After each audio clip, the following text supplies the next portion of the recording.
ইউসা। আর আল্লাহ তাআলা ওই ইউসা বিন নুন আলাইহিস সালামকে পরবর্তীতে নবী বানালেন।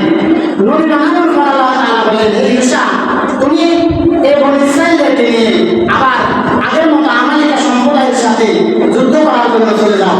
ইউসা বিন নুন আলাইহিস সালাম তখন বললেন, দেখো, তোমরা একবার আল্লাহর সাথে মুসা আলাইহিস সালামের সাথে নাফরমানি করার কারণে আল্লাহ তাআলা তোমাদেরকে 40 বছর আমুক্ত একটা বঞ্চিত রেখেছেন।